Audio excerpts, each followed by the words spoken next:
The Origin and Development of Psychoanalysis by Sigmund Freud, translated by Harry Chase. First Lecture.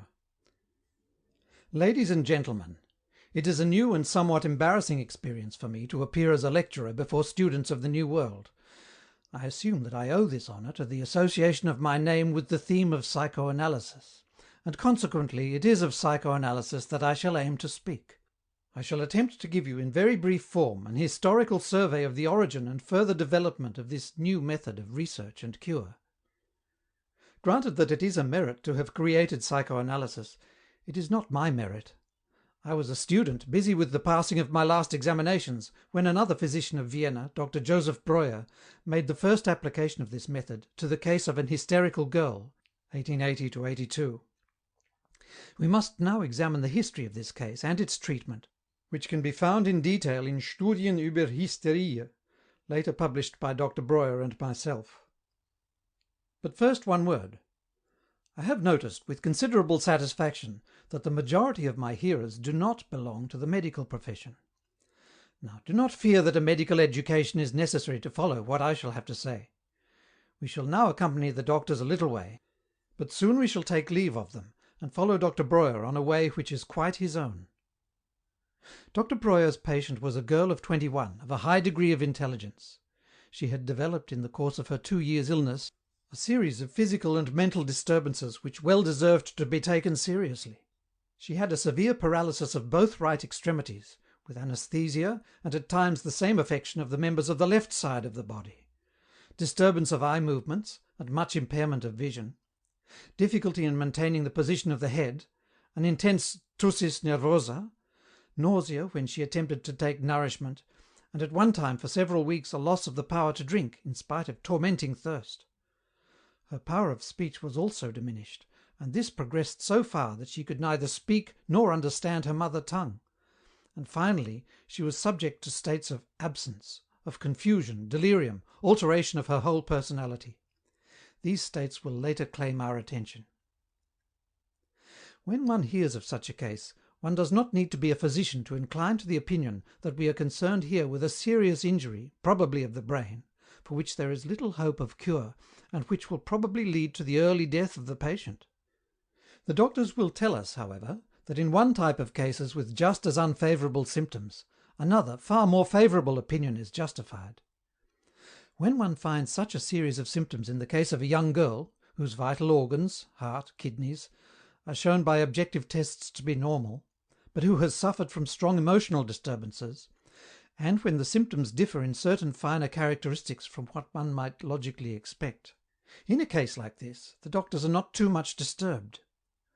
They consider that there is present no organic lesion of the brain, but that enigmatical state, known since the time of the Greek physicians as hysteria, which can simulate a whole series of symptoms of various diseases.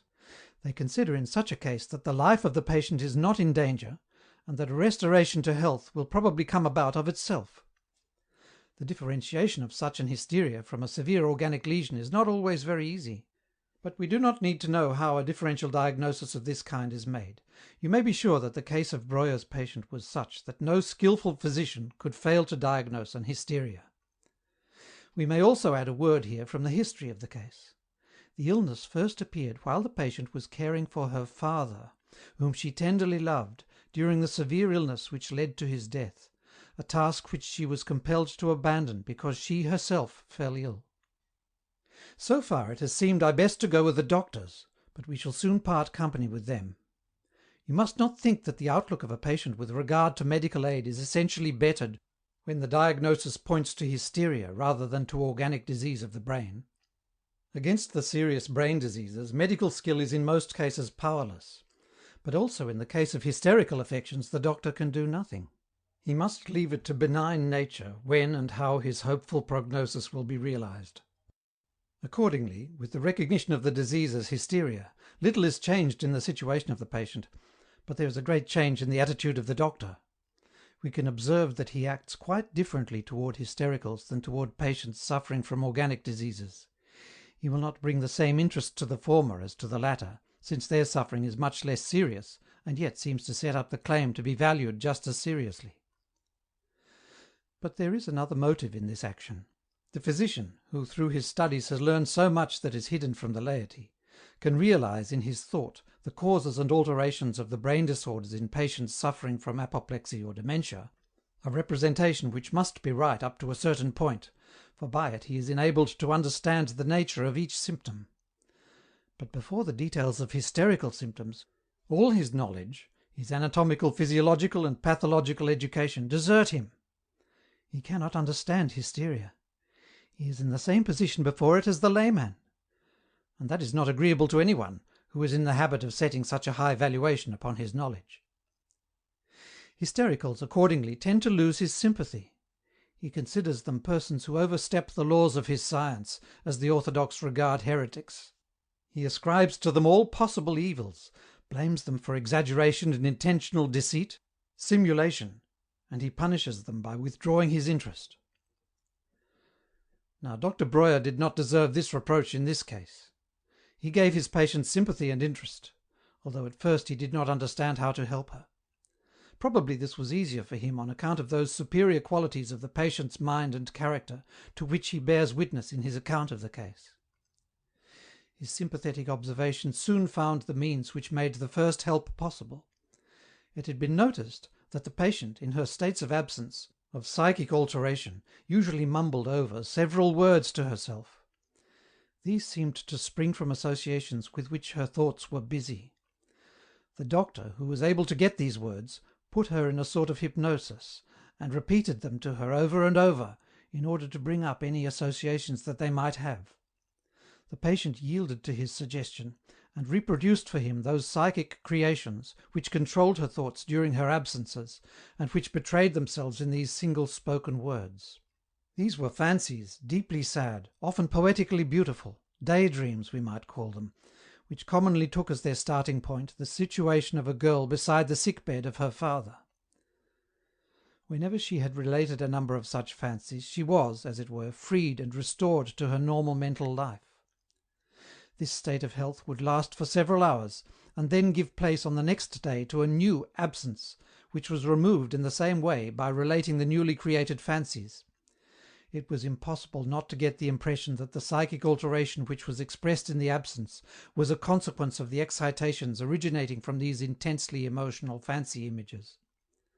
The patient herself, who at this time of her illness, strangely enough, understood and spoke only English, gave this new kind of treatment the name talking cure, or jokingly designated it as chimney sweeping.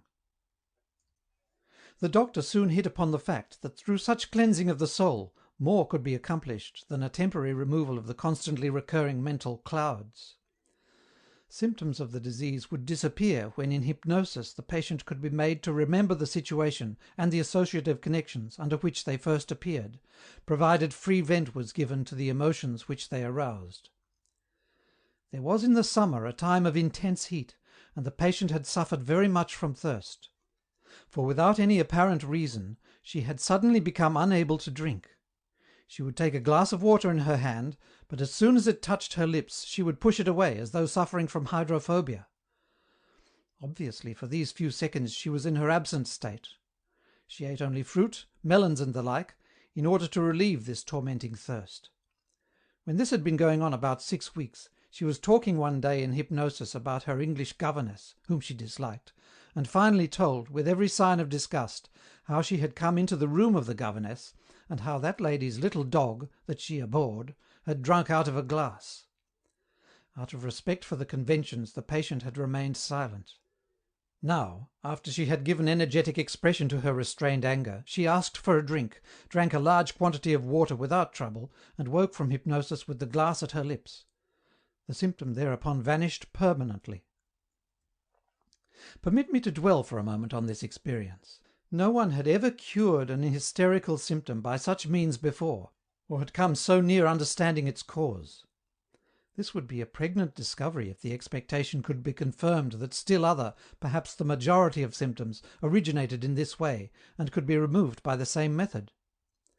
Breuer spared no pains to convince himself of this, and investigated the pathogenesis of the other more serious symptoms in a more orderly way. Such was indeed the case. Almost all the symptoms originated in exactly this way, as remnants, as precipitates, if you like, of affectively toned experiences, which for that reason we later called psychic traumata. The nature of the symptoms became clear through their relation to the scene which caused them. They were, to use the technical term, determined, determiniert, by the scene whose memory traces they embodied, and so could no longer be described as arbitrary or enigmatical functions of the neurosis. Only one variation from what might be expected must be mentioned. It was not always a single experience which occasioned the symptom, but usually several, perhaps many similar, repeated traumata cooperated in this effect. It was necessary to repeat the whole series of pathogenic memories in chronological sequence, and of course in reverse order, the last first and the first last. It was quite impossible to reach the first and often most essential trauma directly, without first clearing away those coming later. You will of course want to hear me speak of other examples of the causation of hysterical symptoms, beside this of inability to drink on account of the disgust caused by the dog drinking from the glass. I must, however, if I hold to my programme, limit myself to very few examples.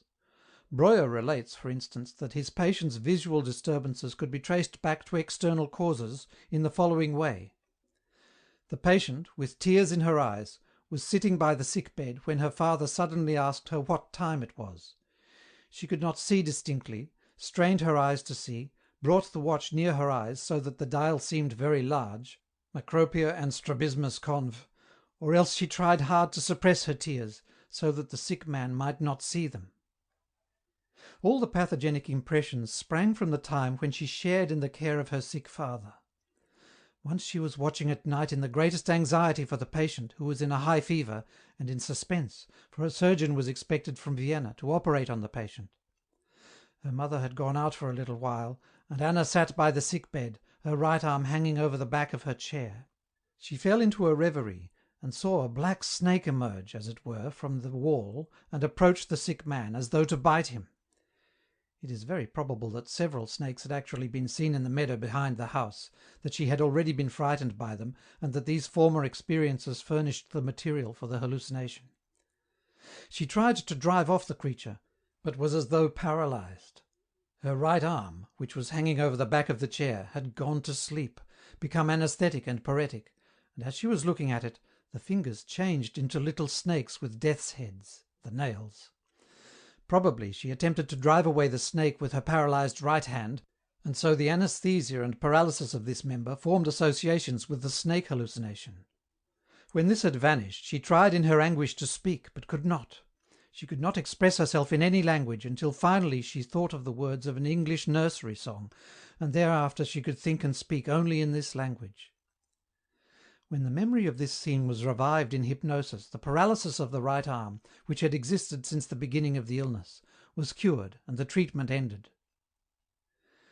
When a number of years later I began to use Breuer's researches and treatment on my own patients, my experiences completely coincided with his.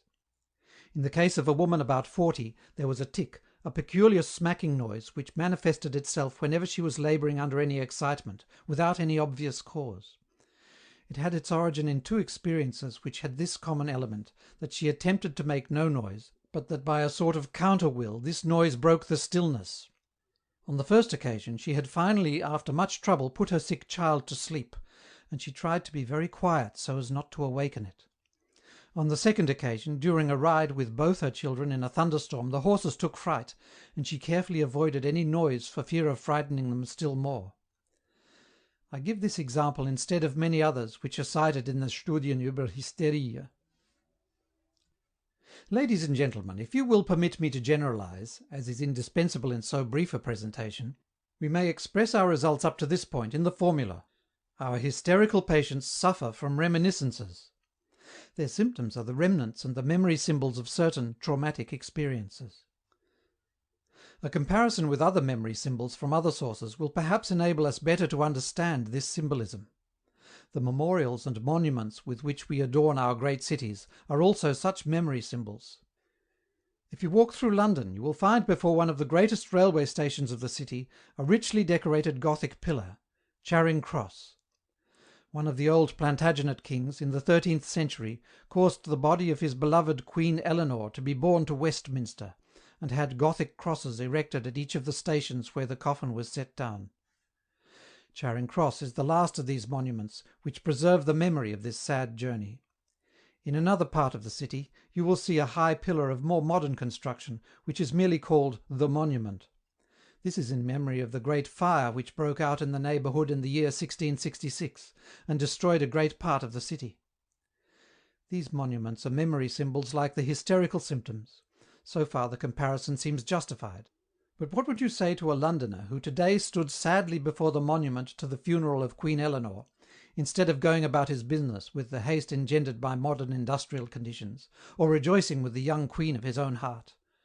Or to another who before the monument bemoaned the burning of his loved native city, which long since has arisen again so much more splendid than before? Now, hystericals and all neurotics behave like these two unpractical Londoners, not only in that they remember the painful experiences of the distant past, but because they are still strongly affected by them. They cannot escape from the past, and neglect present reality in its favour. This fixation of the mental life on the pathogenic traumata is an essential and practically a most significant characteristic of the neurosis. I will willingly concede the objection which you are probably formulating as you think over the history of Breuer's patient. All her traumata originated at the time when she was caring for her sick father, and her symptoms could only be regarded as memory symbols of his sickness and death. They corresponded to mourning, and a fixation on thoughts of the dead so short a time after death is certainly not pathological, but rather corresponds to normal emotional behaviour. I concede this. There is nothing abnormal in the fixation of feeling on the trauma shown by Breuer's patient. But in other cases, like that of the tic that I have mentioned, the occasions for which lay 10 and 15 years back, the characteristic of this abnormal clinging to the past is very clear, and Breuer's patient would probably have developed it if he had not come under the cathartic treatment such a short time after the traumatic experiences and the beginning of the disease. We have so far only explained the relation of the hysterical symptoms to the life history of the patient. Now, by considering two further moments which Breuer observed, we may get a hint as to the processes of the beginning of the illness and those of the cure. With regard to the first, it is especially to be noted that Breuer's patient in almost all pathogenic situations had to suppress a strong excitement, instead of giving vent to it by appropriate words and deeds. In the little experience with her governess's dog, she suppressed, through regard for the conventions, all manifestations of her very intense disgust. While she was seated by her father's sick bed, she was careful to betray nothing of her anxiety and her painful depression to the patient. When later she reproduced the same scene before the physician, the emotion which she had suppressed on the occurrence of the scene burst out with especial strength, as though it had been pent up all along. The symptom which had been caused by that scene reached its greatest intensity while the doctor was striving to revive the memory of the scene, and vanished after it had been fully laid bare. On the other hand, experience shows that if the patient is reproducing the traumatic scene to the physician, the process has no curative effect if, by some peculiar chance, there is no development of emotion. It is apparently these emotional processes upon which the illness of the patient and the restoration to health are dependent. We feel justified in regarding emotion as a quantity which may become increased, derived, and displaced. So we are forced to the conclusion that the patient fell ill because the emotion developed in the pathogenic situation was prevented from escaping normally, and that the essence of the sickness lies in the fact that these imprisoned, Dinge-klemmt emotions undergo a series of abnormal changes. In part they are preserved as a lasting charge and as a source of constant disturbance in psychical life. In part they undergo a change into unusual bodily innervations and inhibitions, which present themselves as the physical symptoms of the case. We have coined the name hysterical conversion for the latter process. Part of our mental energy is under normal conditions conducted off by way of physical innervation and gives what we call the expression of emotions. Hysterical conversion exaggerates this part of the course of a mental process which is emotionally coloured. It corresponds to a far more intense emotional expression, which finds outlet by new paths. If a stream flows in two channels, an overflow of one will take place as soon as the current in the other meets with an obstacle. You see that we are in a fair way to arrive at a purely psychological theory of hysteria, in which we assign the first rank to the affective processes. A second observation of Breuer compels us to ascribe to the altered condition of consciousness a great part in determining the characteristics of the disease. His patient showed many sorts of mental states, conditions of absence, confusion and alteration of character, besides her normal state. In her normal state she was entirely ignorant of the pathogenic scenes, and of their connection with her symptoms. She had forgotten those scenes, or at any rate had dissociated them from their pathogenic connection. When the patient was hypnotized, it was possible, after considerable difficulty, to recall those scenes to her memory, and by this means of recall the symptoms were removed. It would have been extremely perplexing to know how to interpret this fact if hypnotic practice and experiments had not pointed out the way. Through the study of hypnotic phenomena, the conception, strange though it was at first, has become familiar, that in one and the same individual several mental groupings are possible, which may remain relatively independent of each other, know nothing of each other, and which may cause a splitting of consciousness along lines which they lay down. Cases of such a sort, known as double personality, double conscience, occasionally appear spontaneously. If in such a division of personality consciousness remains constantly bound up with one of the two states, this is called the conscious mental state, and the other the unconscious. In the well-known phenomena of so-called post-hypnotic suggestion, in which a command given in hypnosis is later executed in the normal state, as though by an imperative suggestion, we have an excellent basis for understanding how the unconscious state can influence the conscious, although the latter is ignorant of the existence of the former. In the same way it is quite possible to explain the facts in hysterical cases. Breuer came to the conclusion that the hysterical symptoms originated in such peculiar mental states, which he called hypnoidal states, hypnoide Zustände. Experiences of an emotional nature, which occur during such hypnoidal states, easily become pathogenic, since such states do not present the conditions for a normal draining off of the emotion of the exciting processes.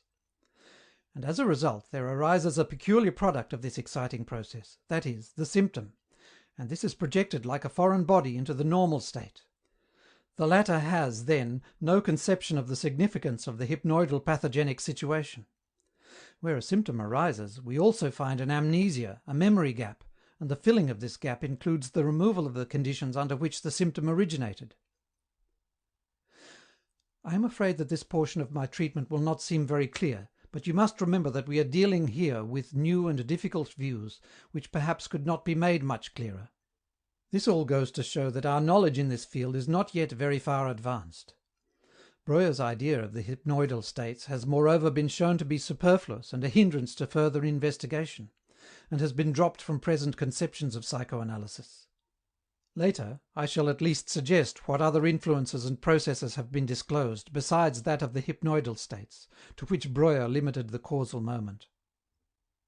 You have probably also felt, and rightly, that Breuer's investigations gave you only a very incomplete theory and insufficient explanation of the phenomena which we have observed.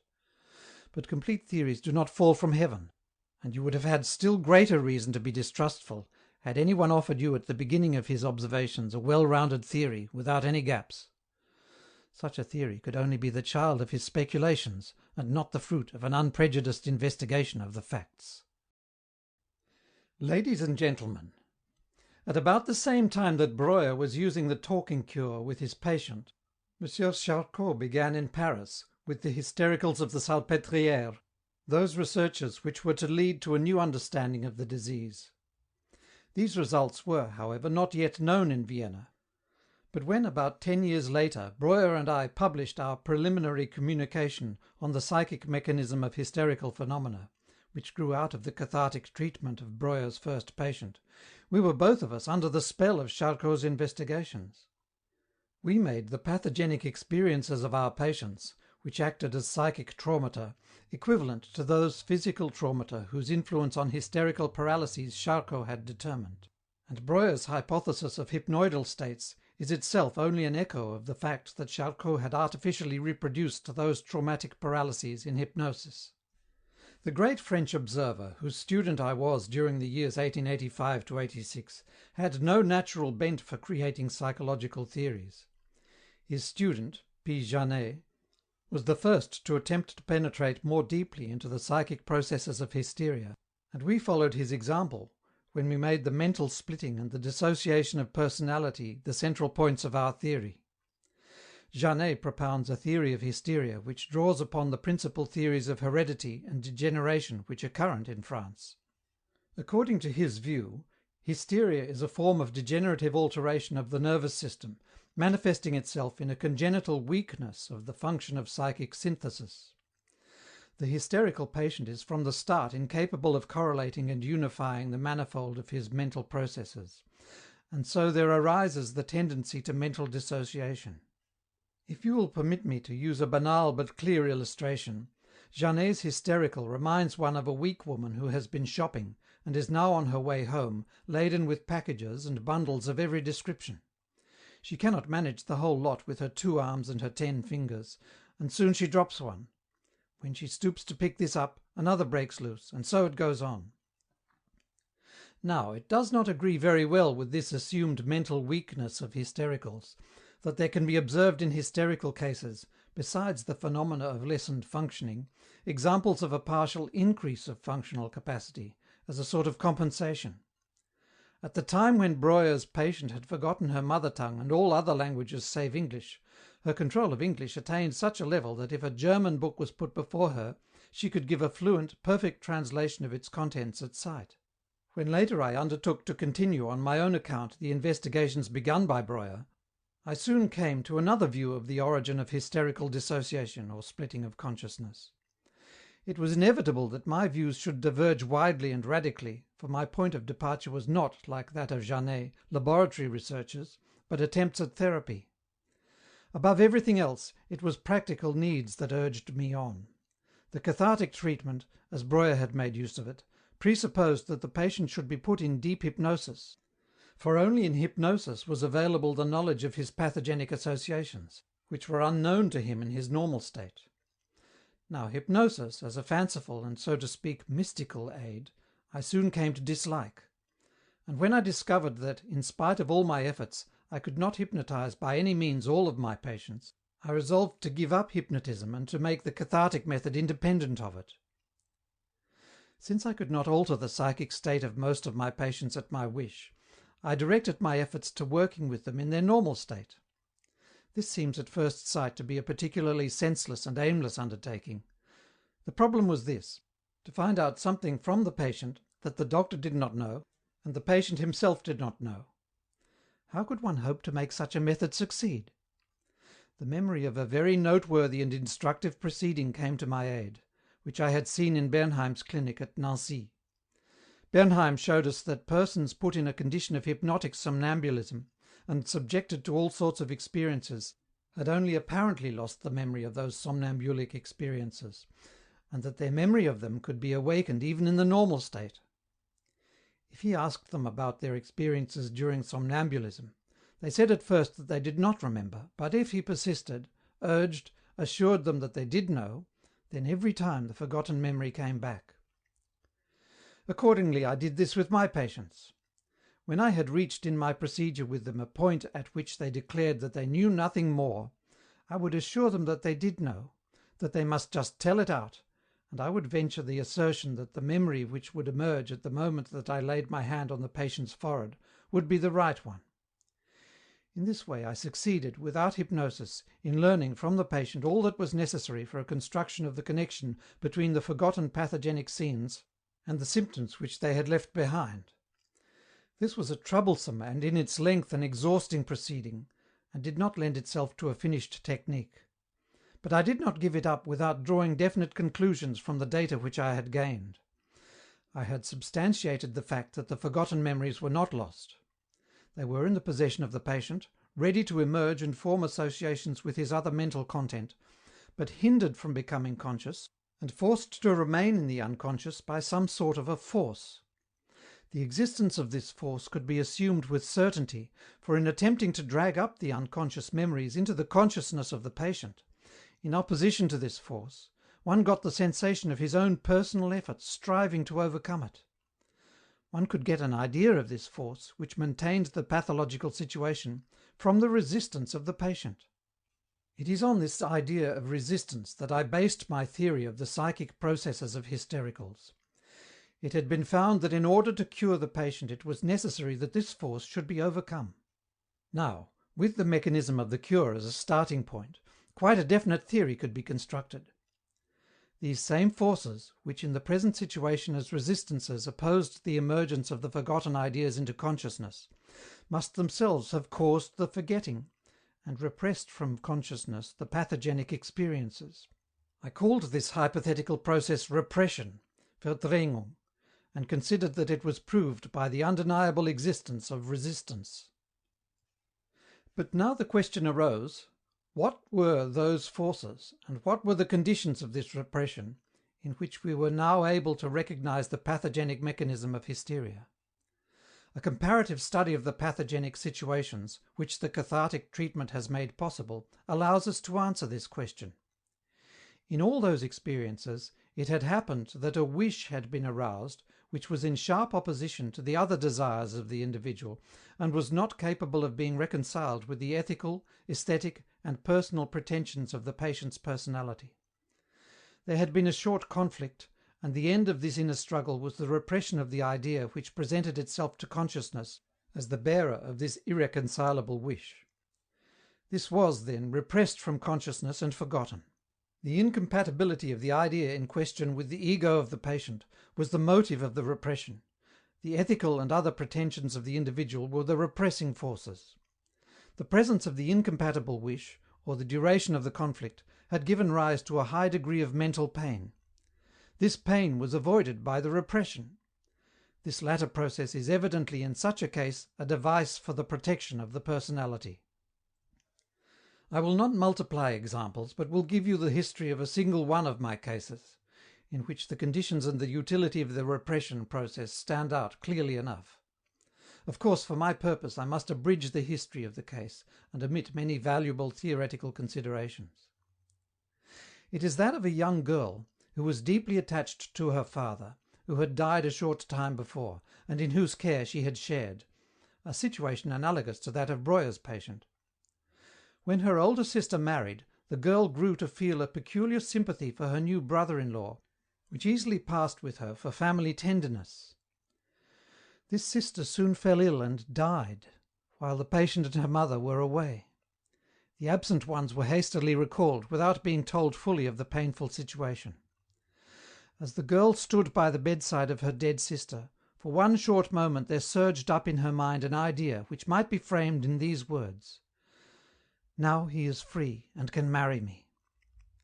We may be sure that this idea, which betrayed to her consciousness her intense love for her brother-in-law, of which she had not been conscious, was the next moment consigned to repression by her revolted feelings.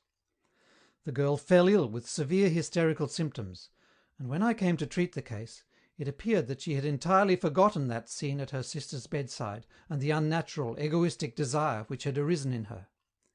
She remembered it during the treatment, reproduced the pathogenic moment with every sign of intense emotional excitement, and was cured by this treatment.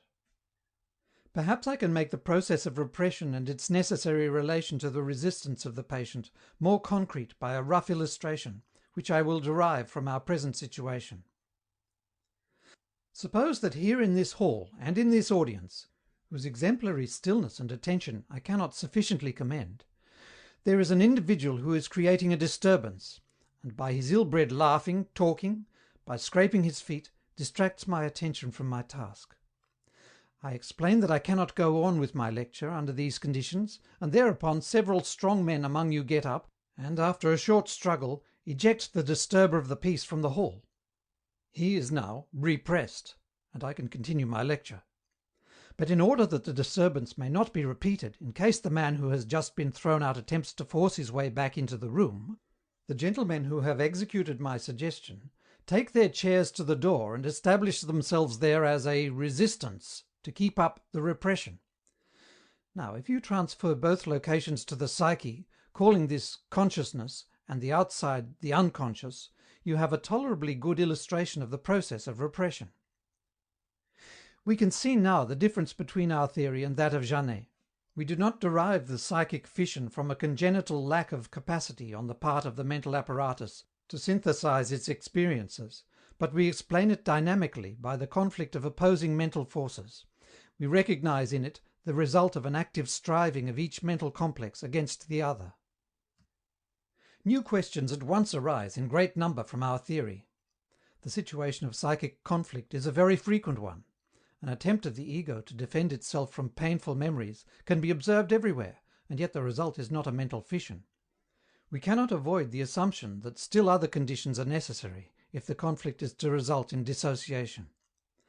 I willingly concede that with the assumption of repression we stand not at the end but at the very beginning of a psychological theory.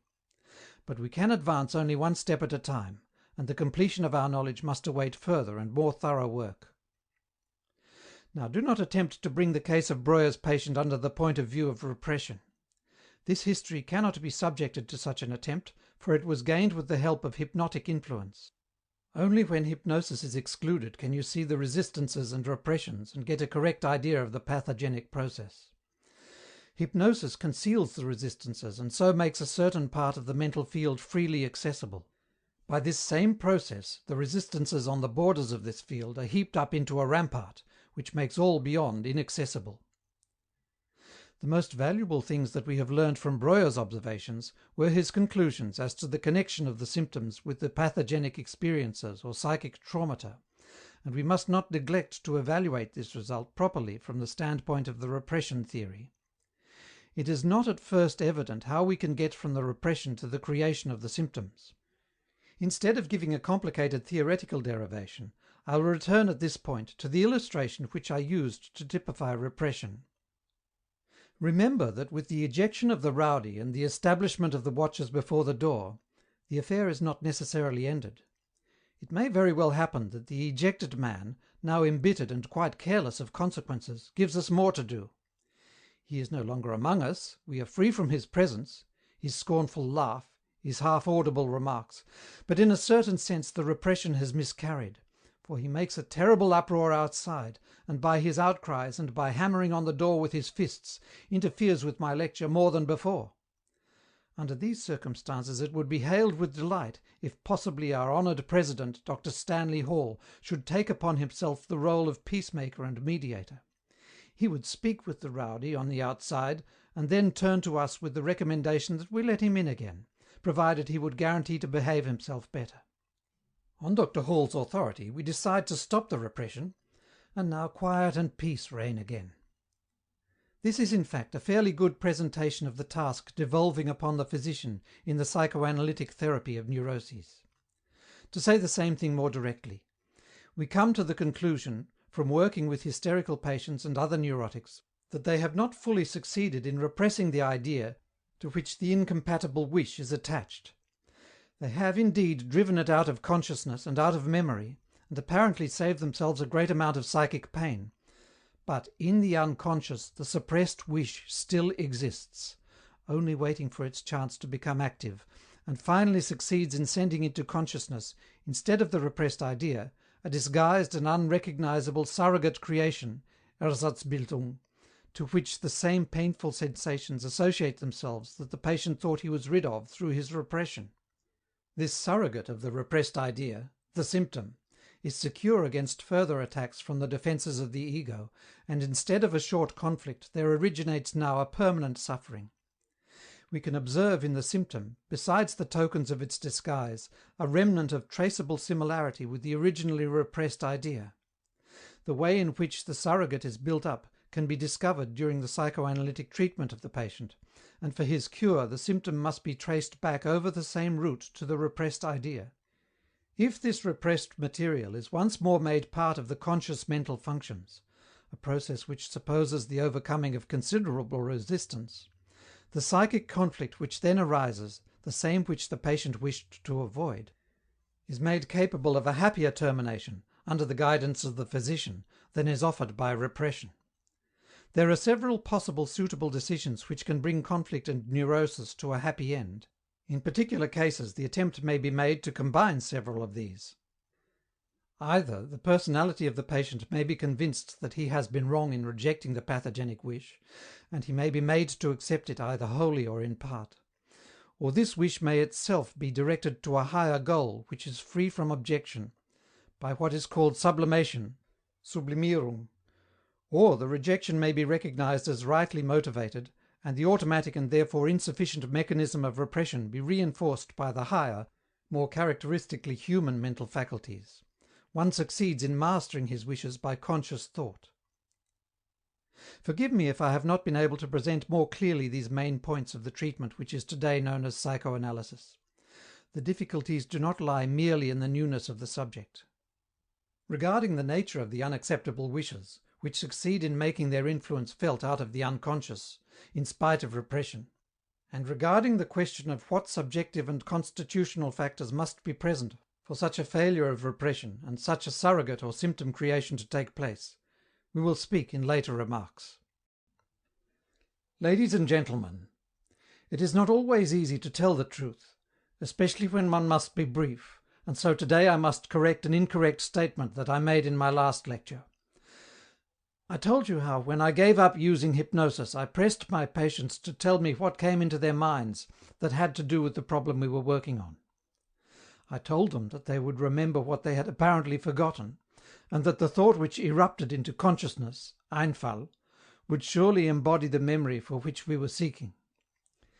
I claimed that I substantiated the fact that the first idea of my patients brought the right clue and could be shown to be the forgotten continuation of the memory. Now, this is not always so. I represented it as being so simple only for purposes of abbreviation. In fact, it would only happen the first times that the right forgotten material would emerge through simple pressure on my part. If the experience was continued, ideas emerged in every case which could not be the right ones, for they were not to the purpose, and the patients themselves rejected them as incorrect. Pressure was of no further service here, and one could only regret again having given up hypnosis. In this state of perplexity I clung to a prejudice which years later was proved by my friend C.G. Jung of the University of Zurich and his pupils to have scientific justification. I must confess that it is often of great advantage to have prejudices. I put a high value on the strength of the determination of mental processes, and I could not believe that any idea which occurred to the patient, which originated in a state of concentrated attention, could be quite arbitrary and out of all relation to the forgotten idea that we were seeking. That it was not identical with the latter could be satisfactorily explained by the hypothetical psychological situation. In the patients whom I treated, there were two opposing forces. On the one hand, the conscious striving to drag up into consciousness the forgotten experience which was present in the unconscious. And on the other hand, the resistance which we have seen, which set itself against the emergence of the suppressed idea, or its associates, into consciousness. In case this resistance was non-existent or very slight, the forgotten material could become conscious without disguise, Entstellung. It was then a natural supposition that the disguise would be the more complete, the greater the resistance to the emergence of the idea. Thoughts which broke into the patient's consciousness instead of the ideas sought for were accordingly made up just like symptoms. They were new, artificial, ephemeral surrogates for the repressed ideas, and differed from these just in proportion as they had been more completely disguised under the influence of the resistances. These surrogates must, however, show a certain similarity with the ideas which are the object of our search, by virtue of their nature as symptoms. And when the resistance is not too intensive, it is possible from the nature of these eruptions to discover the hidden object of our search. This must be related to the repressed thought as a sort of illusion, as a statement of the same thing in indirect terms. We know cases in normal psychology in which analogous situations to the one which we have assumed give rise to similar experiences. Such a case is that of wit. By my study of psychoanalytic technique, I was necessarily led to a consideration of the problem of the nature of wit. I will give one example of this sort, which, too, is a story that originally appeared in English. The anecdote runs: two unscrupulous businessmen had succeeded by fortunate speculations in accumulating a large fortune, and then directed their efforts to breaking into good society. Among other means, they thought it would be of advantage to be painted by the most famous and expensive artist of the city, a man whose paintings were considered as events. The costly paintings were first shown at a great soirée, and both hosts led the most influential connoisseur and art critic to the wall of the salon on which the portraits were hung, to elicit his admiring judgment. The artist looked for a long time, looked about as though in search of something, and then merely asked, pointing out the vacant space between the two pictures, "And where is the Saviour?" I see that you are all laughing over this good example of wit, which we will now attempt to analyze. We understand that the critic means to say, "You are a couple of malefactors, like those between whom the Saviour was crucified." But he does not say this. He expresses himself instead in a way that at first seems not to the purpose, and not related to the matter in hand, but which at the next moment we recognize as an allusion to the insult at which he aims, and as a perfect surrogate for it. We cannot expect to find, in the case of wit, all those relations that our theory supposes for the origin of the eruptive ideas of our patients, but it is my desire to lay stress on the similar motivation of wit and eruptive idea. Why does not the critic say directly what he has to say to the two rogues? Because, in addition to his desire to say it straight out, he is actuated by strong opposite motives.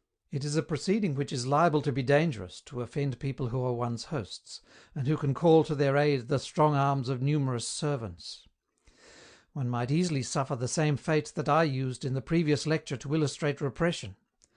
On this ground, the critic does not express the particular insult directly, but in a disguised form, as an allusion with omission. The same constellation comes into play, according to our hypothesis, when our patient produces the eruptive idea as a surrogate for the forgotten idea which is the object of the quest. Ladies and gentlemen, it is very useful to designate a group of ideas which belong together and have a common emotive tone, according to the custom of the Zurich school, Bleuler, Jung, and others, as a complex.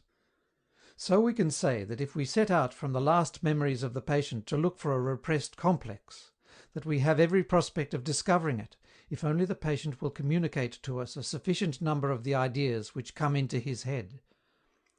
So we let the patient speak along any line that he desires, and cling to the hypothesis that nothing can occur to him except what has some indirect bearing on the complex that we are seeking.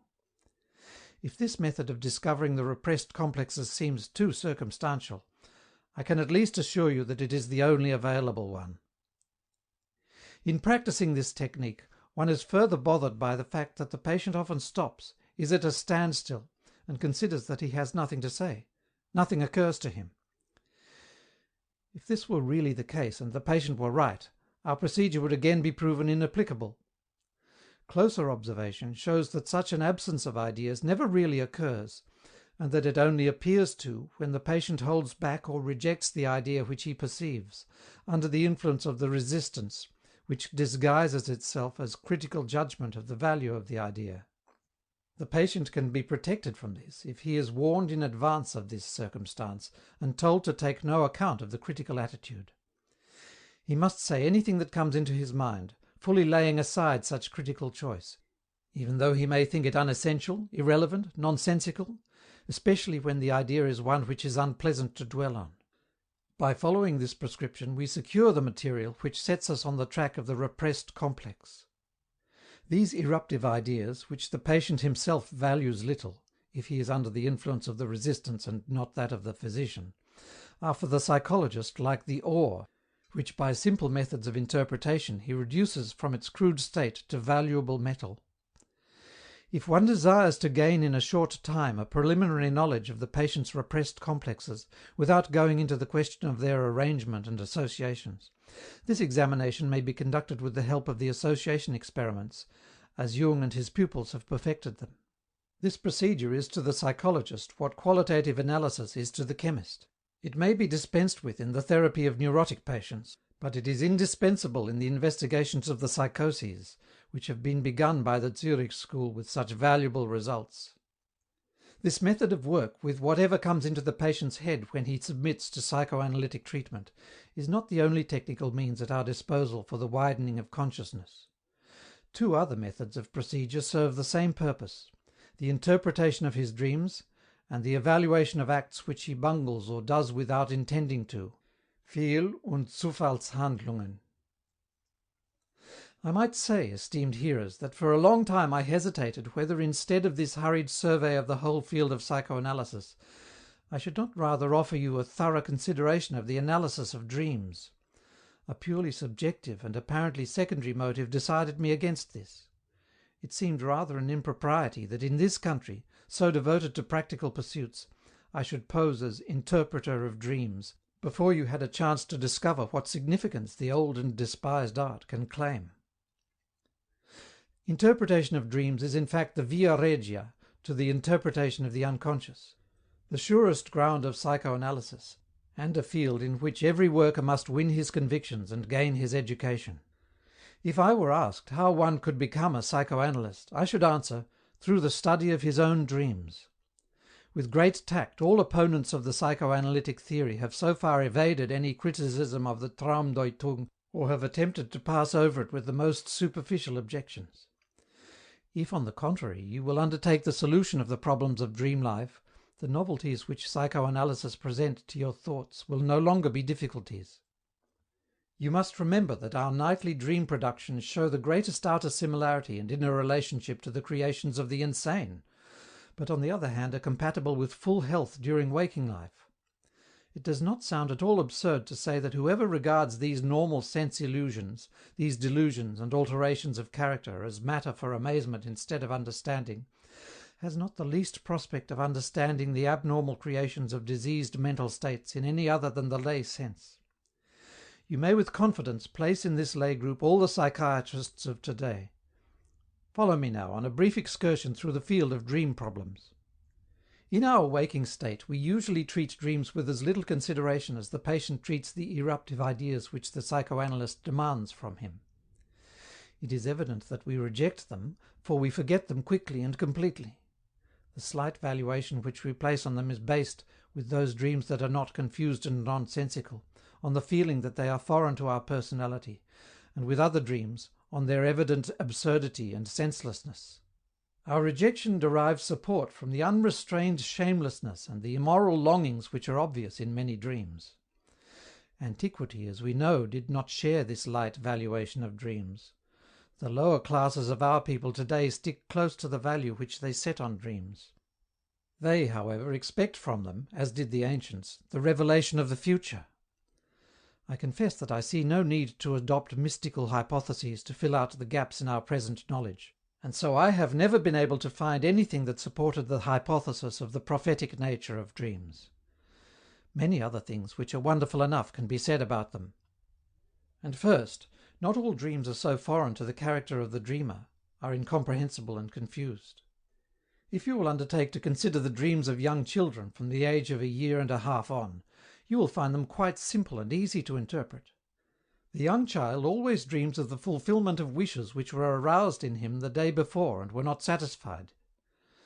You need no art of interpretation to discover this simple solution. You only need to inquire into the experiences of the child on the day before, the dream day.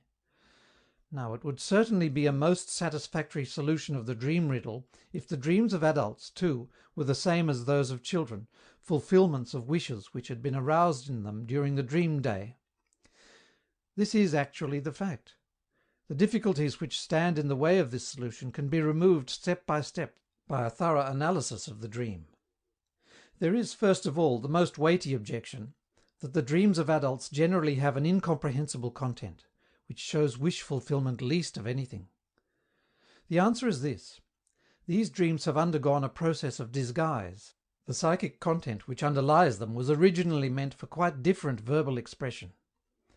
You must differentiate between the manifest dream content, which we remember in the morning only confusedly, and with difficulty clothe in words which seem arbitrary, and the latent dream thoughts, whose presence in the unconscious we must assume. This distortion of the dream, Traumenstellung, is the same process which has been revealed to you in the investigations of the creations, symptoms, of hysterical subjects. It points to the fact that the same opposition of psychic forces has its share in the creation of dreams as in the creation of symptoms. The manifest dream content is the disguised surrogate for the unconscious dream thoughts, and this disguising is the work of the defensive forces of the ego, of the resistances. These prevent the repressed wishes from entering consciousness during the waking life, and even in the relaxation of sleep they are still strong enough to force them to hide themselves by a sort of masquerading. The dreamer, then, knows just as little the sense of his dream as the hysterical knows the relation and significance of his symptoms. That there are latent dream thoughts, and that between them and the manifest dream content there exists the relation just described. Of this you may convince yourselves by the analysis of dreams, a procedure the technique of which is exactly that of psychoanalysis. You must abstract entirely from the apparent connection of the elements in the manifest dream, and seek for the eruptive ideas which arise through free association, according to the psychoanalytic laws, from each separate dream element. From this material the latent dream thoughts may be discovered, exactly as one divines the concealed complexes of the patient from the fancies connected with his symptoms and memories. From the latent dream thoughts which you will find in this way, you will see at once how thoroughly justified one is in interpreting the dreams of adults by the same rubrics as those of children. What is now substituted for the manifest dream content is the real sense of the dream, is always clearly comprehensible, associated with the impressions of the day before, and appears as the fulfilling of an unsatisfied wish. The manifest dream, which we remember after waking, may then be described as a disguised fulfillment of repressed wishes. It is also possible, by a sort of synthesis, to get some insight into the process which has brought about the disguise of the unconscious dream thoughts as the manifest dream content. We call this process dream work, Traumarbeit. This deserves our fullest theoretical interest, since here as nowhere else we can study the unsuspected psychic processes which are existent in the unconscious, or, to express it more exactly, between two such separate systems as the conscious and the unconscious. Among these newly discovered psychic processes, two, condensation, Verdichtung, and displacement or transvaluation, change of psychic accent, Verschiebung, stand out most prominently. Dream work is a special case of the reaction of different mental groupings on each other, and as such is the consequence of psychic fission. In all essential points it seems identical with the work of disguise, which changes the repressed complex in the case of failing repression into symptoms. You will furthermore discover by the analysis of dreams, most convincingly your own, the unsuspected importance of the role which impressions and experiences from early childhood exert on the development of men. In the dream life the child, as it were, continues his existence in the man, with a retention of all his traits and wishes, including those which he was obliged to allow to fall into disuse in his later years. With irresistible might it will be impressed on you by what processes of development, of repression, sublimation, and reaction there arises out of the child, with its peculiar gifts and tendencies, the so-called normal man, the bearer and partly the victim of our painfully acquired civilization. I will also direct your attention to the fact that we have discovered from the analysis of dreams that the unconscious makes use of a sort of symbolism, especially in the presentation of sexual complexes. This symbolism in part varies with the individual, but in part is of a typical nature, and seems to be identical with the symbolism which we suppose to lie behind our myths and legends. It is not impossible that these latter creations of the people may find their explanation from the study of dreams. Finally, I must remind you that you must not be led astray by the objection that the occurrence of anxiety dreams, Angsträume, contradicts our idea of the dream as a wish fulfillment. Apart from the consideration that anxiety dreams also require interpretation before judgment can be passed on them, one can say quite generally that the anxiety does not depend in such a simple way on the dream content as one might suppose without more knowledge of the facts, and more attention to the conditions of neurotic anxiety.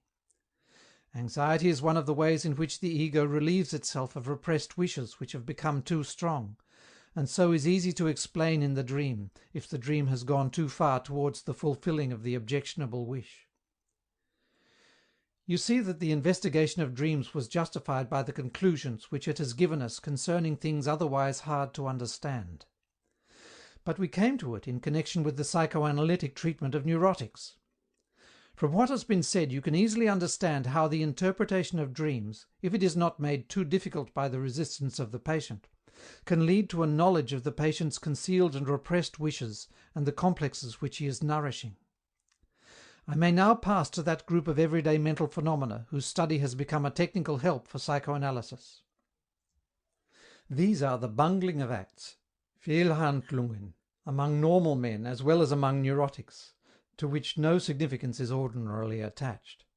The forgetting of things which one is supposed to know and at other times really does know, for example the temporary forgetting of proper names, mistakes in speaking, wir sprechen, which occur so frequently, analogous mistakes in writing, wir schreiben, and in reading, wir lesen, the automatic execution of purposive acts in wrong situations, wir greifen, and the loss or breaking of objects, etc. These are trifles for which no one has ever sought a psychological determination, which have passed unchallenged as chance experiences, as consequences of absent-mindedness, inattention, and similar conditions. Here, too, are included the acts and gestures executed without being noticed by the subject, to say nothing of the fact that he attaches no psychic importance to them, as playing and trifling with objects, humming melodies, handling one's person and clothing, and the like. These little things, the bungling of acts, like the symptomatic and chance acts, Symptom- und Zufallshandlungen, are not so entirely without meaning as is generally supposed by a sort of tacit agreement.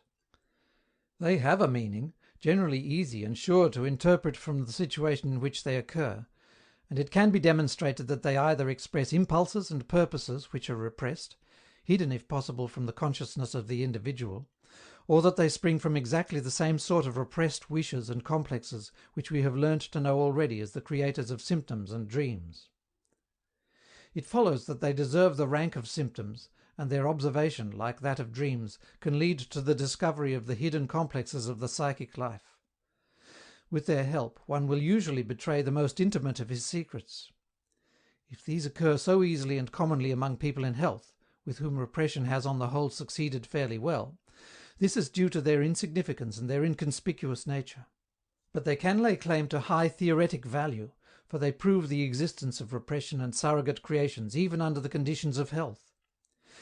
You have already noticed that the psychoanalyst is distinguished by an especially strong belief in the determination of the psychic life.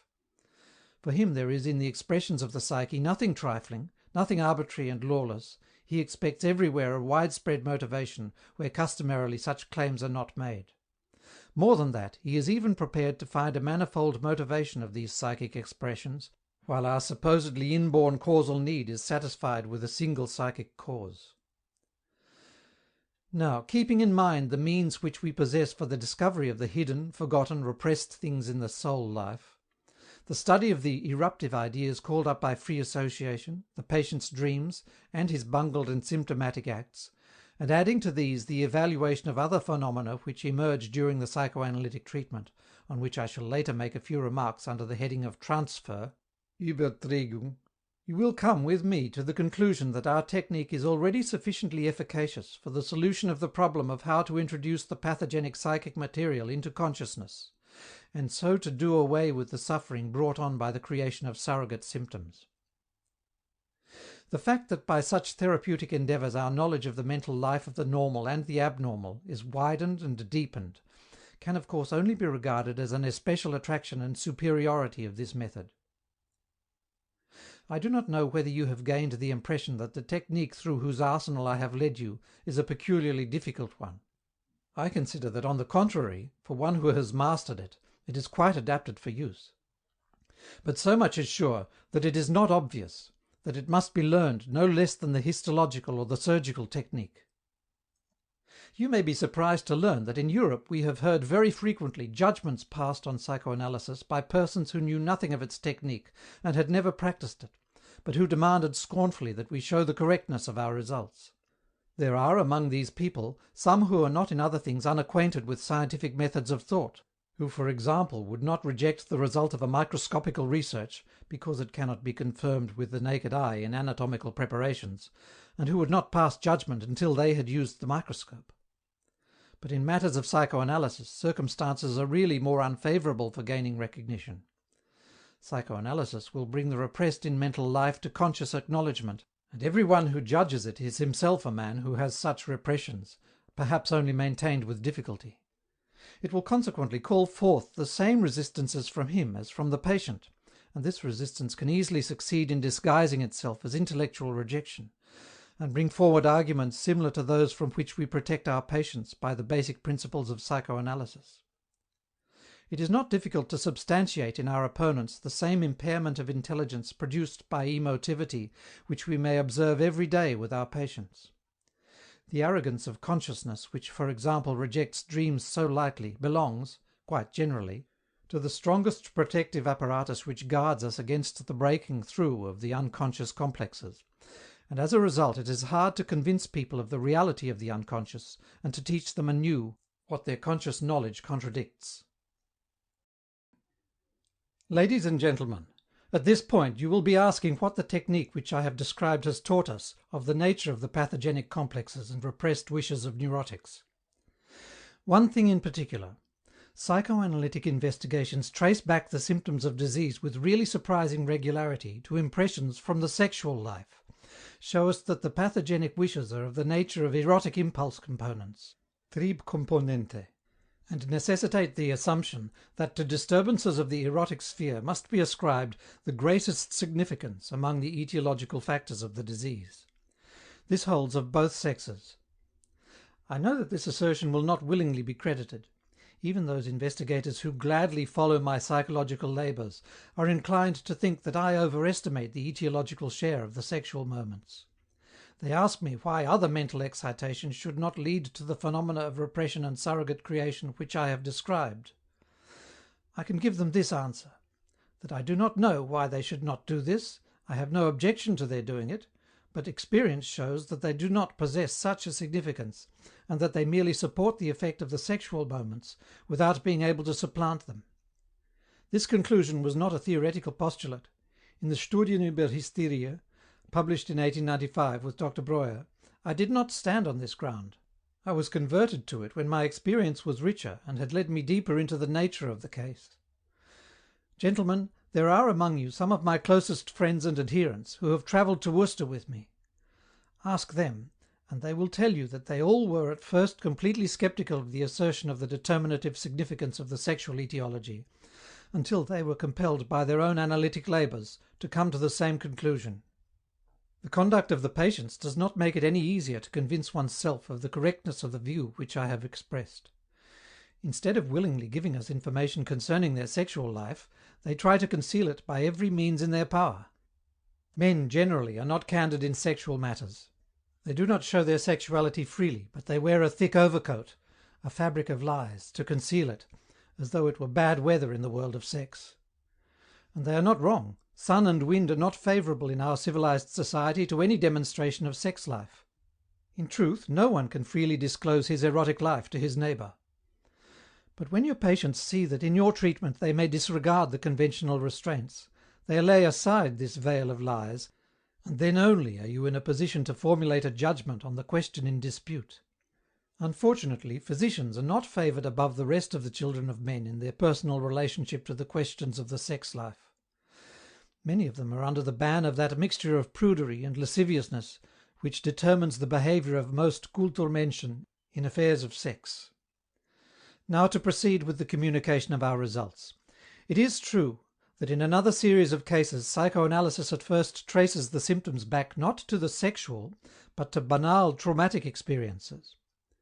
But the distinction loses its significance through other circumstances.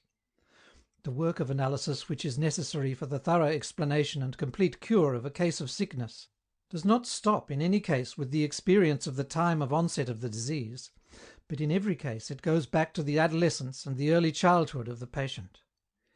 Here only do we hit upon the impressions and circumstances which determine the later sickness. Only the childhood experiences can give the explanation for the sensitivity to later traumata, and only when these memory traces, which almost always are forgotten, are discovered and made conscious, is the power developed to banish the symptoms. We arrive here at the same conclusion as in the investigation of dreams, that it is the incompatible, repressed wishes of childhood which lend their power to the creation of symptoms. Without these, the reactions upon later traumata discharge normally. But we must consider these mighty wishes of childhood very generally as sexual in nature. Now, I can at any rate be sure of your astonishment.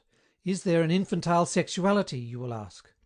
Is childhood not rather that period of life which is distinguished by the lack of the sexual impulse? No, gentlemen, it is not at all true that the sexual impulse enters into the child at puberty, as the devils in the Gospel entered into the swine. The child has his sexual impulses and activities from the beginning. He brings them with him into the world, and from these the so-called normal sexuality of adults emerges by a significant development through manifold stages. It is not very difficult to observe the expressions of this childish sexual activity. It needs rather a certain art to overlook them, or to fail to interpret them. As fate would have it, I am in a position to call a witness for my assertions from your own midst. I show you here the work of one Dr. Sanford Bell, published in 1902 in the American Journal of Psychology. The author was a fellow of Clark University, the same institution within whose walls we now stand. In this thesis, entitled A Preliminary Study of the Emotion of Love between the Sexes, which appeared 3 years before my Drei Abhandlungen zur Sexualtheorie, the author says just what I have been saying to you. The emotion of sex-love does not make its appearance for the first time at the period of adolescence, as has been thought. He has, as we should say in Europe, worked by the American method, and has gathered not less than 2,500 positive observations in the course of 15 years, among them 800 of his own. He says of the signs by which this amorous condition manifests itself, "The unprejudiced mind, in observing these manifestations in hundreds of couples of children, cannot escape referring them to sex origin. The most exacting mind is satisfied when to these observations are added the confessions of those who have as children experienced the emotion to a marked degree of intensity, and whose memories of childhood are relatively distinct. Those of you who are unwilling to believe in infantile sexuality will be most astonished to hear that among those children who fell in love so early not a few are of the tender ages of 3, 4, and 5 years. It would not be surprising if you should believe the observations of a fellow countryman rather than my own. Fortunately, a short time ago from the analysis of a 5-year-old boy who was suffering from anxiety, an analysis undertaken with correct technique by his own father, I succeeded in getting a fairly complete picture of the bodily expressions of the impulse and the mental productions of an early stage of childish sexual life. And I must remind you that my friend, Dr. C.G. Jung, read you a few hours ago in this room an observation on a still younger girl who, from the same cause as my patient, the birth of a little child in the family, betrayed certainly almost the same secret excitement, wish, and complex creation. Accordingly, I am not without hope that you may feel friendly toward this idea of infantile sexuality that was so strange at first. I might also quote the remarkable example of the Zurich psychiatrist E. Bleuler, who said a few years ago openly that he faced my sexual theories incredulous and bewildered, and since that time by his own observations had substantiated them in their whole scope. If it is true that most men, medical observers and others, do not want to know anything about the sexual life of the child, the fact is capable of explanation only too easily. They have forgotten their own infantile sexual activity, under the pressure of education for civilization, and do not care to be reminded now of the repressed material. You will be convinced otherwise if you begin the investigation by a self-analysis, by an interpretation of your own childhood memories. Lay aside your doubts, and let us evaluate the infantile sexuality of the earliest years. The sexual impulse of the child manifests itself as a very complex one. It permits of an analysis into many components, which spring from different sources. It is entirely disconnected from the function of reproduction, which it is later to serve. It permits the child to gain different sorts of pleasure sensations, which we include, by the analogues and connections which they show, under the term sexual pleasures. The great source of infantile sexual pleasure is the auto-excitation of certain particularly sensitive parts of the body. Besides the genitals are included the rectum and the opening of the urinary canal, and also the skin and other sensory surfaces. Since in this first phase of child sexual life the satisfaction is found on the child's own body, and has nothing to do with any other object, we call this phase after a word coined by Havelock Ellis, that of autoerotism. The parts of the body significant in giving sexual pleasure we call erogenous zones. The thumb-sucking, Ludeln, or passionate sucking, von Saugen, of very young children is a good example of such an autoerotic satisfaction of an erogenous zone. The first scientific observer of this phenomenon, a specialist in children's diseases in Budapest by the name of Lindner, interpreted these rightly as sexual satisfaction and described exhaustively their transformation into other and higher forms of sexual gratification. Another sexual satisfaction of this time of life is the excitation of the genitals by masturbation, which has such a great significance for later life and, in the case of many individuals, is never fully overcome. Besides this and other autoerotic manifestations, we see very early in the child the impulse components of sexual pleasure, or, as we may say, of the libido, which presupposes a second person as its object. These impulses appear in opposed pairs, as active and passive. The most important representatives of this group are the pleasure in inflicting pain, sadism, with its passive opposite, masochism, and active and passive exhibition pleasure, Schaulust. From the first of these later pairs splits off the curiosity for knowledge, as from the latter the impulse toward artistic and theatrical representation. Other sexual manifestations of the child can already be regarded from the viewpoint of object choice, in which the second person plays the prominent part. The significance of this was primarily based upon motives of the impulse of self-preservation. The difference between the sexes plays, however, in the child no very great role. One may attribute to every child, without wronging him, a bit of the homosexual disposition. The sexual life of the child, rich but dissociated, in which each single impulse goes about the business of arousing pleasure independently of every other, is later correlated and organized in two general directions, so that by the close of puberty the definite sexual character of the individual is practically finally determined. The single impulses subordinate themselves to the overlordship of the genital zone, so that the whole sexual life is taken over into the service of procreation, and their gratification is now significant only so far as they help to prepare and promote the true sexual act. On the other hand, object choice prevails over autoerotism, so that now in the sexual life all components of the sexual impulse are satisfied in the loved person. But not all the original impulse components are given a share in the final shaping of the sexual life. Even before the advent of puberty, certain impulses have undergone the most energetic repression under the impulse of education, and mental forces like shame, disgust, and morality are developed, which, like sentinels, keep the repressed wishes in subjection.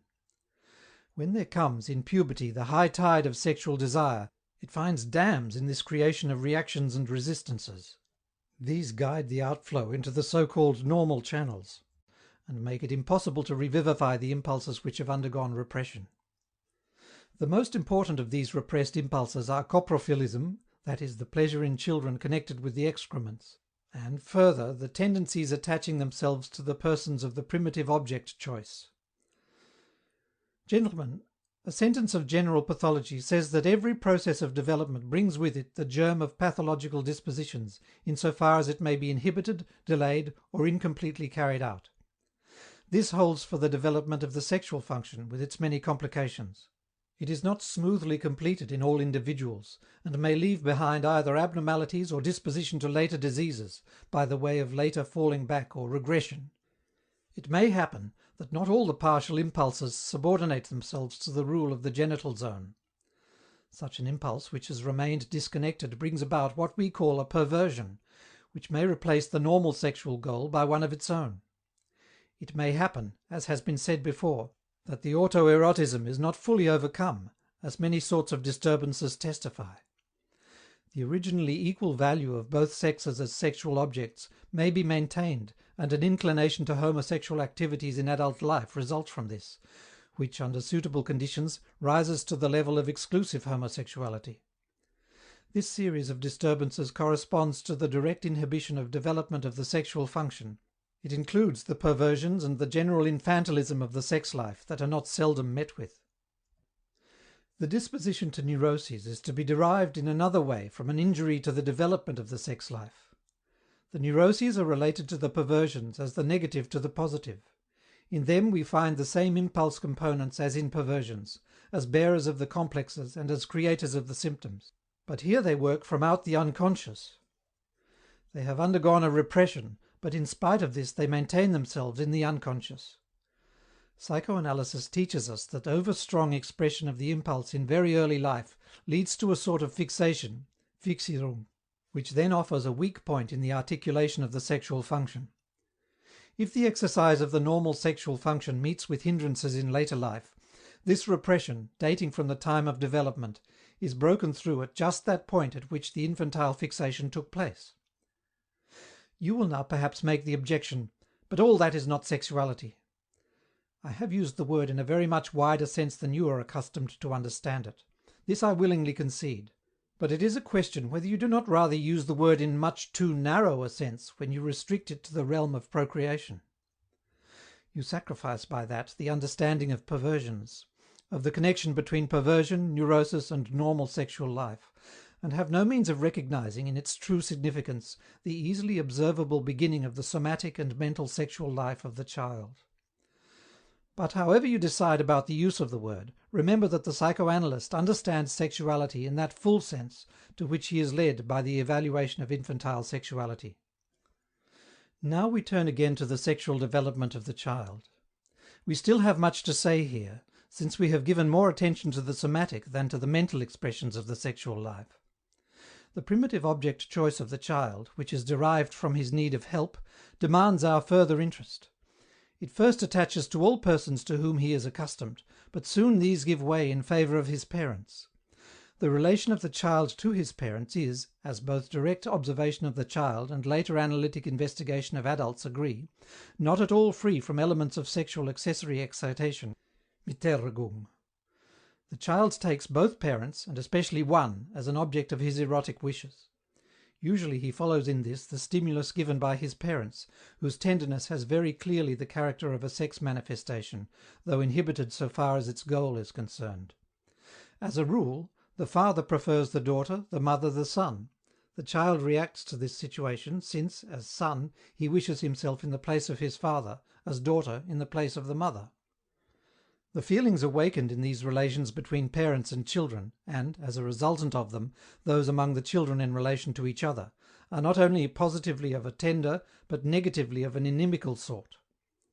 The complex built up in this way is destined to quick repression, but it still exerts a great and lasting effect from the unconscious.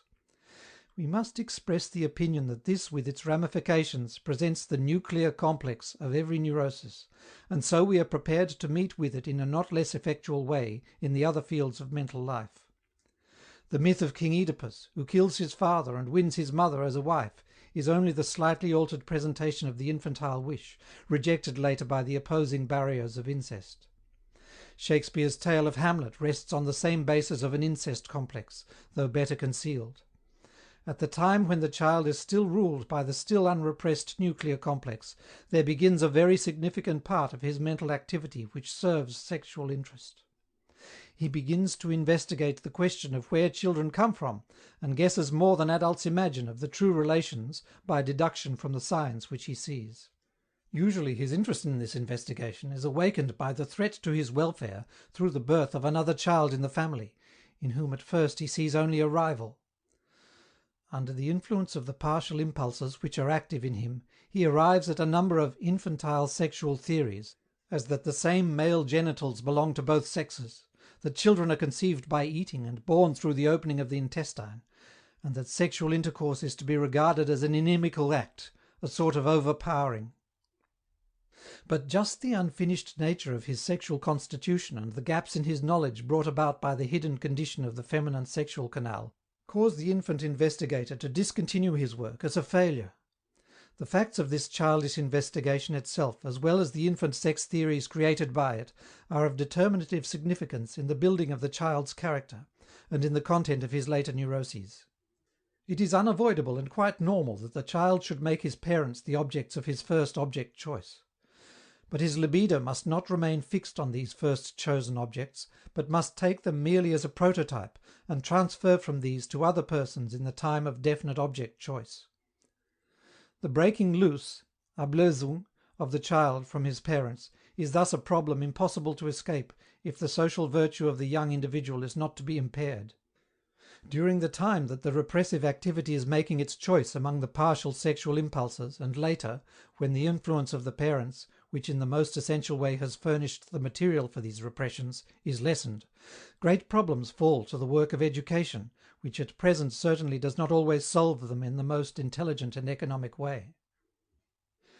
Gentlemen, do not think that with these explanations of the sexual life and the sexual development of the child we have too far departed from psychoanalysis and the cure of neurotic disturbances. If you like, you may regard the psychoanalytic treatment only as a continued education for the overcoming of childhood remnants, Kindheitsresten. Ladies and gentlemen, with the discovery of infantile sexuality and the tracing back of the neurotic symptoms to erotic impulse components, we have arrived at several unexpected formulae for expressing the nature and tendencies of neurotic diseases. We see that the individual falls ill when, in consequence of outer hindrances or in a lack of adaptability, the satisfaction of the erotic needs in the sphere of reality is denied. We see that he then flees to sickness in order to find with its help a surrogate satisfaction for that denied him. We recognize that the symptoms of illness contain fractions of the sexual activity of the individual or his whole sexual life, and we find in the turning away from reality the chief tendency and also the chief injury of the sickness. We may guess that the resistance of our patients against the cure is not a simple one, but is composed of many motives. Not only does the ego of the patient strive against the giving up of the repressions by which it has changed itself from its original constitution into its present form, but also the sexual impulses may not renounce their surrogate satisfaction so long as it is not certain that they can be offered anything better in the sphere of reality. The flight from the unsatisfying reality into what we call, on account of its biologically injurious nature, disease, but which is never without an individual gain in pleasure for the patient, takes place over the path of regression, the return to earlier phases of the sexual life, when satisfaction was not lacking. This regression is seemingly a twofold one, a temporal, insofar as the libido or erotic need falls back to a temporally earlier stage of development, and a formal, since the original and primitive psychic means of expression are applied to the expression of this need. Both sorts of regression focus in childhood, and have their common point in the production of an infantile condition of sexual life. The deeper you penetrate into the pathogenesis of neurotic diseases, the more the connection of neuroses with other products of human mentality, even the most valuable, will be revealed to you. You will be reminded that we men, with the high claims of our civilization and under the pressure of our repressions, find reality generally quite unsatisfactory and so keep up a life of fancy in which we love to compensate for what is lacking in the sphere of reality by the production of wish-fulfillments. In these fantasies is often contained very much of the particular constitutional essence of personality and of its tendencies, repressed in real life. The energetic and successful man is he who succeeds by dint of labor in transforming his wish-fancies into reality. Where this is not successful, in consequence of the resistance of the outer world and the weakness of the individual, there begins the turning away from reality. The individual takes refuge in his satisfying world of fancy. Under certain favorable conditions, it still remains possible for him to find another connecting link between these fancies and reality, instead of permanently becoming a stranger to it through the regression into the infantile. If the individual who is displeased with reality is in possession of that artistic talent, which is still a psychological riddle, he can transform his fancies into artistic creations. So he escapes the fate of a neurosis and wins back his connection with reality by this roundabout way. Where this opposition to the real world exists, but this valuable talent fails or proves insufficient, it is unavoidable that the libido, following the origin of the fancies, succeeds by means of regression in revivifying the infantile wishes and so producing a neurosis. The neurosis takes, in our time, the place of the cloister, in which were accustomed to take refuge all those whom life had undeceived, or who felt themselves too weak for life. Let me give, at this point, the main result at which we have arrived by the psychoanalytic investigation of neurotics, namely, that neuroses have no particular psychic content of their own, which is not also to be found in healthy states. Or, as C.G. Jung has expressed it, neurotics fall ill of the same complexes with which we sound people struggle. It depends on quantitative relationships, on the relations of the forces wrestling with each other, whether the struggle leads to health, to a neurosis, or to compensatory overfunctioning, Überleistung. Ladies and gentlemen, I have still withheld from you the most remarkable experience which corroborates our assumptions of the sexual impulse forces of neurotics. Every time that we treat a neurotic psychoanalytically, there occurs in him the so-called phenomenon of transfer, Übertragung. That is, he applies to the person of the physician a great amount of tender emotion, often mixed with enmity, which has no foundation in any real relation, and must be derived in every respect from the old wish-fancies of the patient which have become unconscious. Every fragment of his emotive life, which can no longer be called back into memory, is accordingly lived over by the patient in his relations to the physician, and only by such a living of them over in the transfer is he convinced of the existence and the power of these unconscious sexual excitations. The symptoms, which, to use a simile from chemistry, are the precipitates of earlier love experiences, in the widest sense, can only be dissolved in the higher temperature of the experience of transfer and transformed into other psychic products. The physician plays in this reaction, to use an excellent expression of S. Ferenczi, the role of a catalytic ferment, which temporarily attracts to itself the affect which has become free in the course of the process. The study of transfer can also give you the key to the understanding of hypnotic suggestion, which we at first used with our patients as a technical means of investigation of the unconscious. Hypnosis showed itself at that time to be a therapeutic help, but a hindrance to the scientific knowledge of the real nature of the case, since it cleared away the psychic resistances from a certain field, only to pile them up in an unscalable wall at the boundaries of this field. You must not think that the phenomenon of transfer, about which I can unfortunately say only too little here, is created by the influence of the psychoanalytic treatment. The transfer arises spontaneously in all human relations and in the relations of the patient to the physician. It is everywhere the especial bearer of therapeutic influences, and it works the stronger the less one knows of its presence. Accordingly, psychoanalysis does not create it, it merely discloses it to consciousness, and avails itself of it, in order to direct the psychic processes to the wished-for goal. But I cannot leave the theme of transfer without stressing the fact that this phenomenon is of decisive importance to convince not only the patient but also the physician.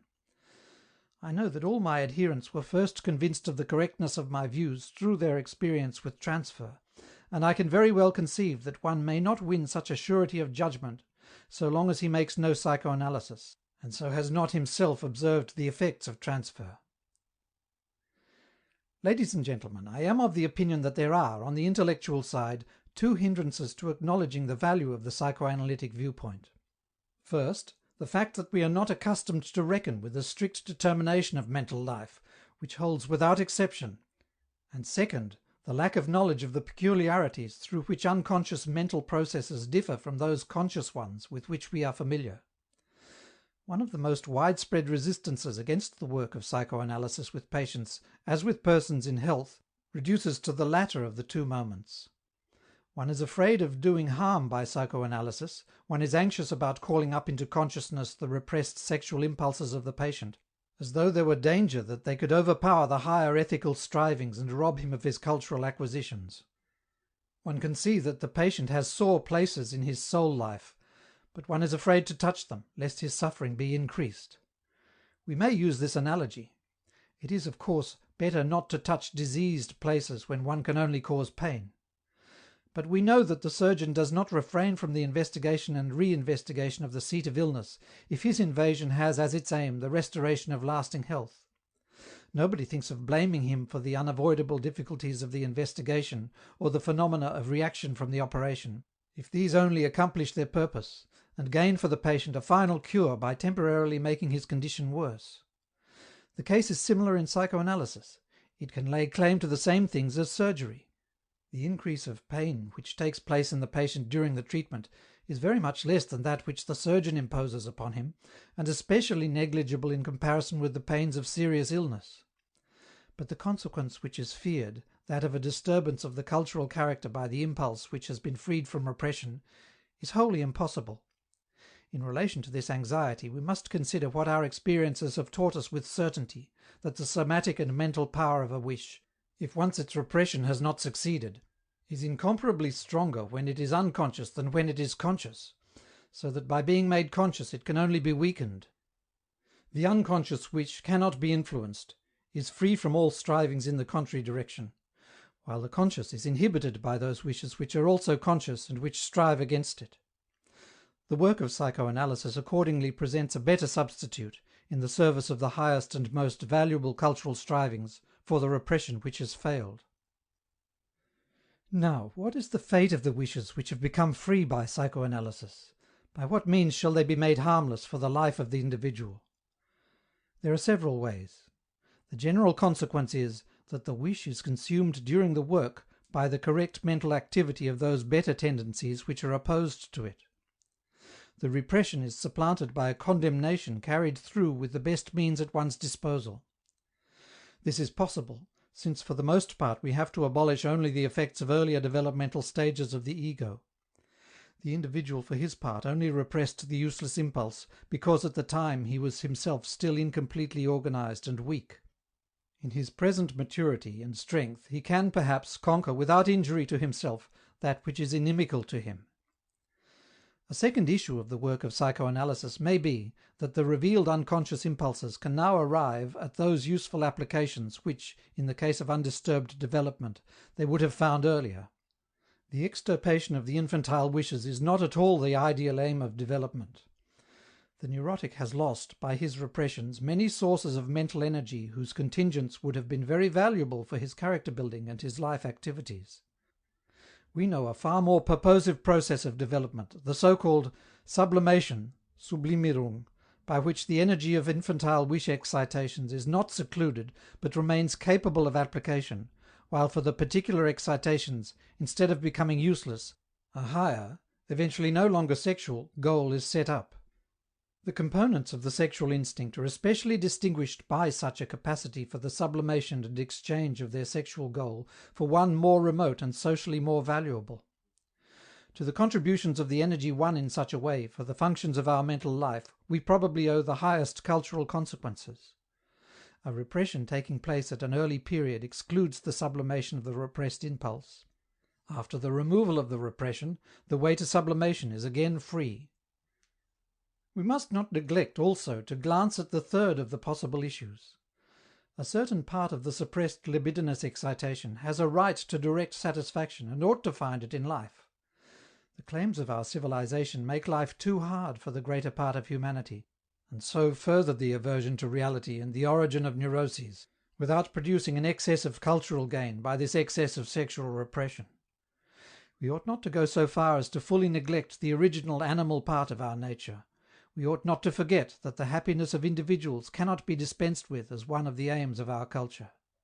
The plasticity of the sexual components, manifest in their capacity for sublimation, may cause a great temptation to accomplish greater culture effects by a more and more far-reaching sublimation. But just as little as with our machines we expect to change more than a certain fraction of the applied heat into useful mechanical work, just as little ought we to strive to separate the sexual impulse, in its whole extent of energy, from its peculiar goal.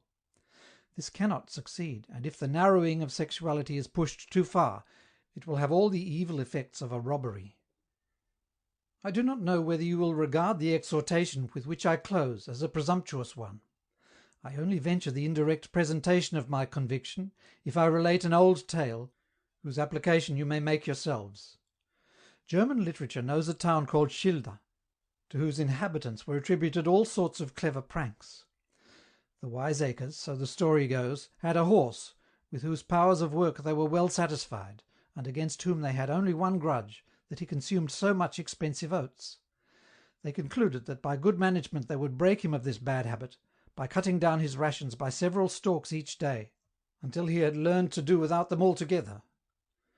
Things went finely for a while, the horse was weaned to one stalk a day, and on the next day he would at last work without fodder. On the morning of this day the malicious horse was found dead. The citizens of Schilda could not understand why he had died.